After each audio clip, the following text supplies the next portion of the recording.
अवधूत चिंतन श्री गुरुदेव दत्त श्री स्वामी समर्थ। आजच्या व्हिडिओमध्ये सर्व स्वामी भक्तांचे स्वागत आहे। आज आपण या व्हिडिओमध्ये बघणार आहोत कार्तिक अमावस्येला कोणते उपाय करावेत, यामुळे तुमच्या घरातील पितृदोष कायमचा दूर होईल। हिंदू धर्मात प्रत्येक महिन्यातील अमावस्या तिथी ही महत्त्वाची मानली जाते। कार्तिक अमावस्या कार्तिक महिन्यातील कृष्ण पक्षातील अमावस्या तिथीला साजरी केली जाते।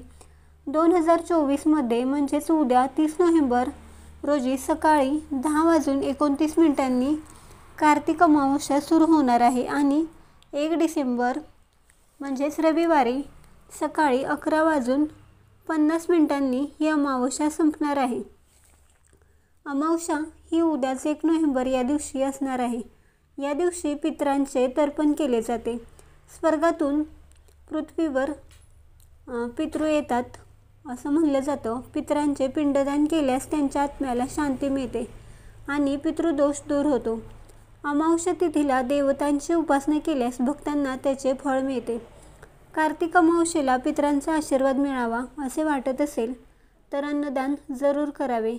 तुम्ही अन्नदानामध्ये तांदूळ, डाळ, गहू यापैकी काहीही दान करू शकता। तसेच कार्तिक अमावस्येला गायीची देखील पूजा केली जाते।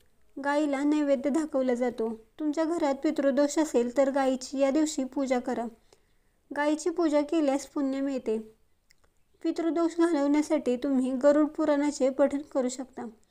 तुमच्या घरात सतत वारंवार अडचणी येत असतील, संकट येत असतील आणि पितृदोष असेल तर गरुड पुराणाचे पठण केल्यास पितरांच्या आत्म्यांना शांती मिळते। भगवान विष्णूंची देखील या दिवशी जमेल तेवढी सेवा करा आणि यामुळे भगवान विष्णूंचा आशीर्वाद तुमच्या घरावर कायम राहील आणि तुमच्या घरामध्ये कोणत्याच गोष्टीची कमी पडणार नाही। तुम्ही हे छोटे छोटे उपाय अमावस्येच्या दिवशी नक्की करा। तुम्हाला माहिती कशी वाटली हे कमेंट्स करून नक्की सांगा। व्हिडिओ आवडला असेल तर लाईक करा, शेअर करा आणि असेच धार्मिक व्हिडिओ बघण्यासाठी भक्ती या चॅनलला सबस्क्राईब करा।